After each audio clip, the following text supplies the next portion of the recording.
Bedirhan. Gökçe.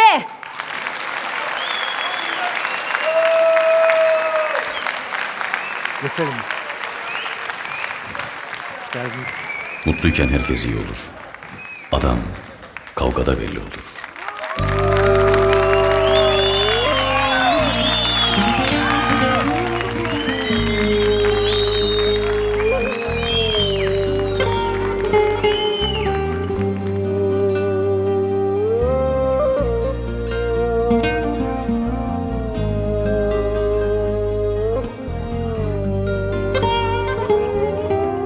Birikti uğrunda döktüm yaşlar.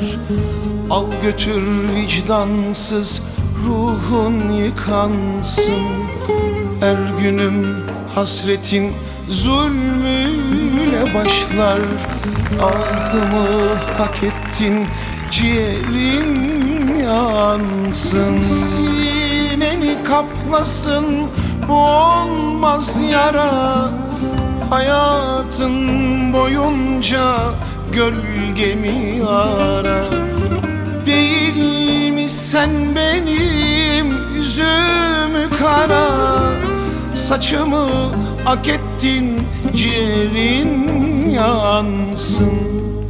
Ciğerin yansın. Birikti uğrunda döktüğüm yaşlar.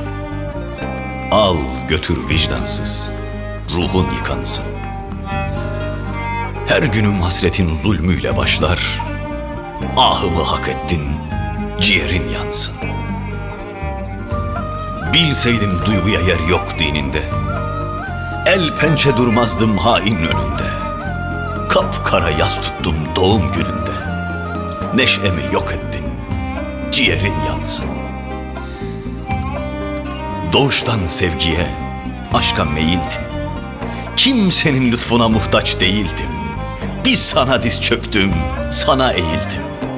Canıma tak ettin, ciğerin yansın. Ciğerin yansın, ciğerin yansın. Birikti uğrunda döktüm yaşlar. Al götür vicdansız ruhun yıkansın. Her günüm hasretin zulmüyle başlar. Ahımı hak ettin, ciğerin yansın. Sineni kaplasın bu olmaz yara. Hayatın boyunca gölgemi ara. Değil mi sen benim yüzümü kara? Saçımı ak ettin, ciğerin yansın. Ciğerin yansın. Sen ince ağrımdın, veremdim sana. Aleme haramdım, haremdim sana. Aşkınla tutuşan keremdim bana. Aslıdan çok ettin, ciğerin yansın. Düşsem de kalkarım tutma elimden. Gururum merhamet ummaz zalimden. Beddua çıkmazdı şair dilimden. Sabrımı tükettin, ciğerin yansın. Sineni kaplasın bu olmaz yara. Hayatın boyunca gölgemi ara. Değil mi sen benim yüzümü kara? Saçımı ak ettin, ciğerin yansın. Ciğerin yansın, ciğerin yansın, ciğerin yansın.